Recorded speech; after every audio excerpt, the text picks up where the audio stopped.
Ah, j'ai trop hâte de montrer. J'ai trop hâte de te raconter des histoires sur cette ville. Once upon a time.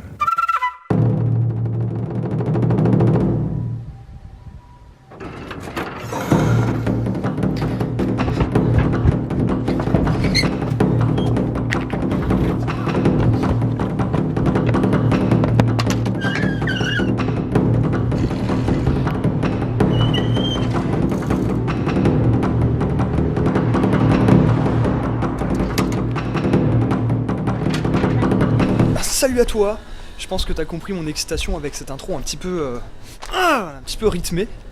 Je m'appelle Damien Chevalier, bienvenue sur la chaîne Galipette Avant, bienvenue au Japon et surtout bienvenue à Onomichi. Je sais que c'est un nom qui pour l'instant t'évoque encore pas grand chose, mais ce sera plus le cas, je te promets, à la fin de cette vidéo. Parce qu'aujourd'hui dans cet épisode, j'aimerais qu'on commence à découvrir un petit peu la ville ensemble. Pour ça j'ai chopé la carte touristique d'Onomichi. Et ce que je te propose, c'est qu'on se penche sur cette carte, qu'on découvre un petit peu comment la ville est foutue, et que je te présente 10 éléments qui vont donner un bon aperçu de ce que c'est Onomichi, et de pourquoi on la considère comme l'archétype de la petite ville traditionnelle, ta gueule le chien, japonaise. Je vais remonter tranquillement la colline à pied, et puis on se retrouve au chaud, à la maison avec du café. Ouh.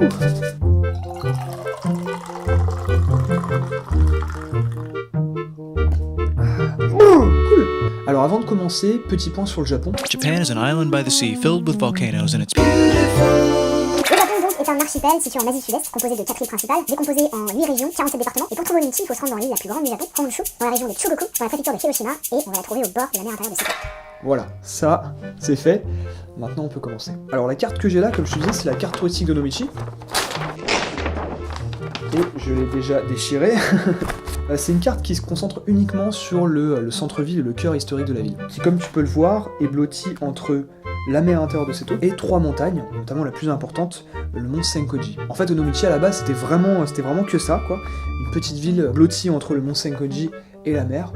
Et puis au fil des années, au fil des siècles, elle s'est agrandie administrativement au nord sur les terres et au sud sur les îles. Nous ça tombe bien, on va se concentrer uniquement sur cette partie-là de la ville. Ce qu'on peut dire rapidement en regardant la map, c'est que la gare est ici, on a une ribambelle de temples tout au long de la ville, on a un parc là, on a différents tracés en couleur qui correspondent à des promenades touristiques, et puis voilà, on a un pont ici, bref, c'est parti pour un panorama de la ville d'Onomichi en 10 points.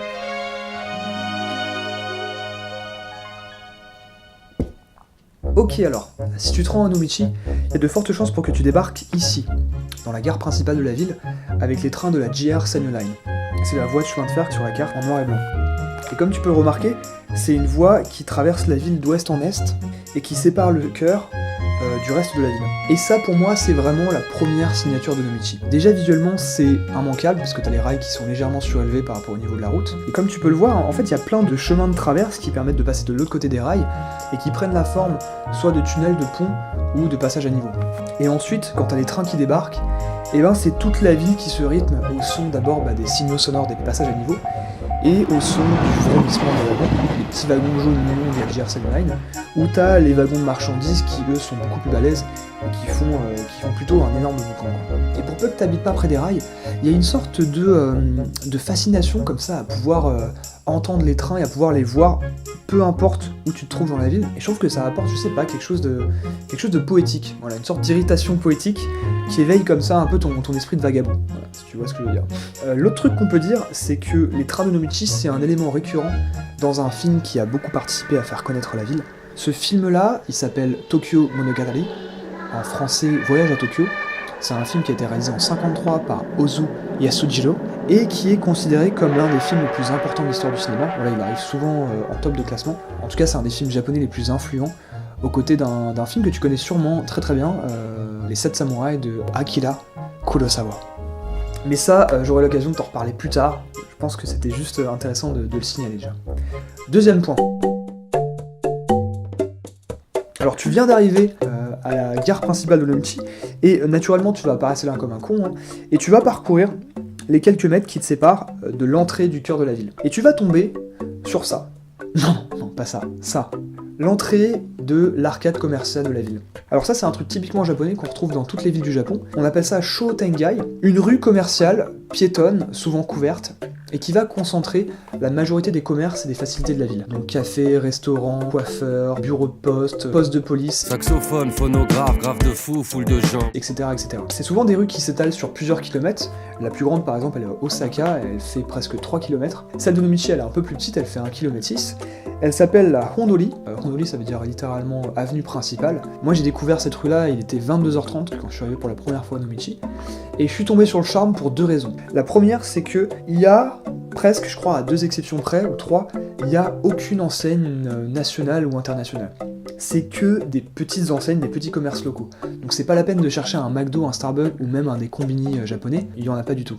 Donc déjà, t'as un petit côté un peu traditionnel, un petit peu local, qui est déjà très très charmant. Et ensuite, la deuxième chose, c'est que tu te prends vraiment en fait une leçon de design dans la gueule. Cette rue-là, pour moi, elle concentre vraiment ce souci du détail à la japonaise et ce savoir-faire en fait à mixer la tradition et la modernité. Ça fait un peu phrase à la con, mais ça transpire en fait dans toutes les devantures. Que ça soit dans le choix de l'éclairage, des matières, des typographies, dans la disposition des éléments, dans la manière de réhabiliter des vieux bâtiments, juste ça pue l'artisanat, ça pue le fait main, et je trouve que ça a une super odeur. Alors bien sûr, on trouve pas tout hein, dans cette rue commerciale, il y a plein de choses à voir dans les rues adjacentes, notamment ici, qui correspond au quartier, disons, nocturne de la ville. Mais voilà, c'est ici qu'on va avoir les principaux commerces, et notamment, on va trouver mon bar préféré, mon café préféré. Et c'est aussi là qu'on se rend compte qu'on est vraiment blotti entre la montagne et la mer. Ok, la mer de Seto. S'il y a bien un truc qu'on peut dire sur Nomichi, c'est que c'est avant tout une cité portuaire. C'est vraiment grâce à ses activités maritimes qu'elle s'est construite et elle a prospéré au fil des siècles. Ça a commencé au XIIe siècle, où elle était un port officiel de l'embarcation du riz, donc qui servait au paiement des taxes pour l'empereur.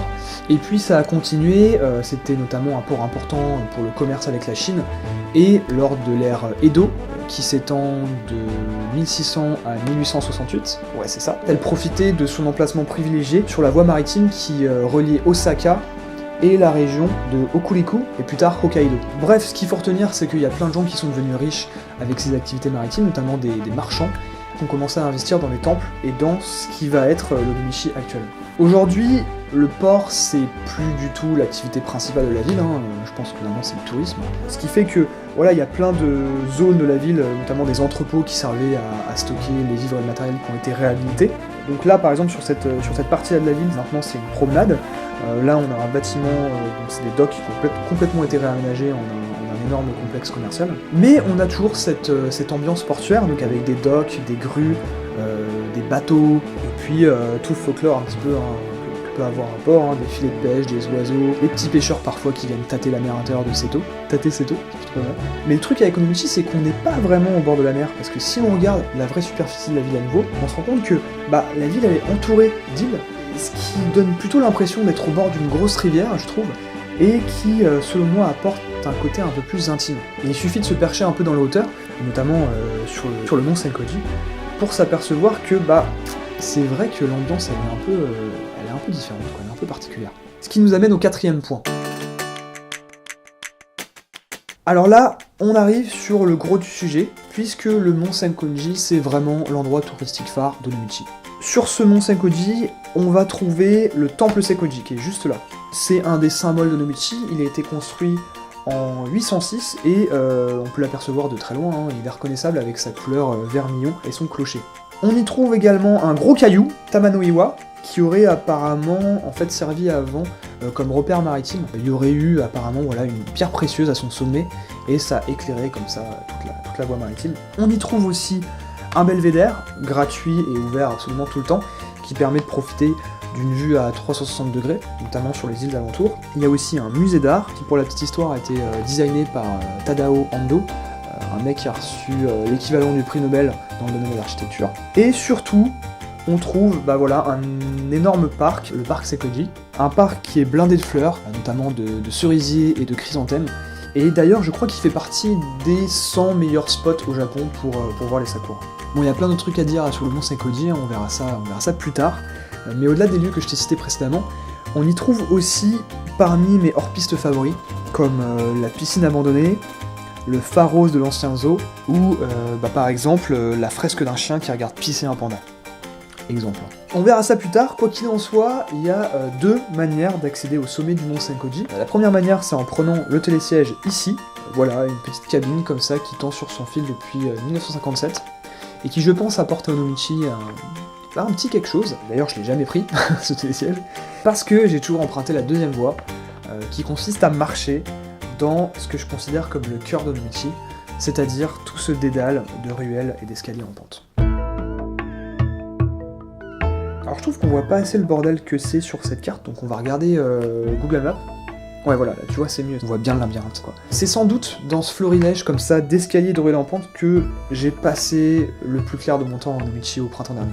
Presque tous les jours j'allais explorer cette partie de la colline et j'essayais de trouver tous les chemins possibles et inimaginables et de faire l'expérience de cet espace. Et je crois que c'est vraiment l'endroit que j'ai le plus exploré de ma vie. Le seul territoire que je connais autant, c'est la ville de Vice City dans GTA quoi, donc rien à voir. Et pourquoi j'ai dit que c'était pour moi le cœur de Onomichi? Parce que c'est ici qu'on va retrouver cette ambiance de village, qu'on va retrouver cette vie traditionnelle à la japonaise, entre les temples et la nature, qu'on va trouver des maisons abandonnées parce que les vieux meurent, que c'est galère de vivre dans les hauteurs et que les jeunes veulent plus du tout vivre à la campagne. Et je me suis demandé en fait si ces ruelles en pente, d'ailleurs qu'on appelle en japonais saka, si ces sakas étaient particularité d'Onomichi ou si c'était quelque chose qu'on pouvait retrouver dans d'autres villes. Et je suis tombé sur une étude qui montre que Onomichi est une des villes du Japon qui possède le plus de surface en pente habitée, juste après des villes comme Nagasaki et Sasebo. Donc c'est vraiment une particularité d'Onomichi. Et je pense que c'est ça en fait qui participe à la réputation d'Onomichi,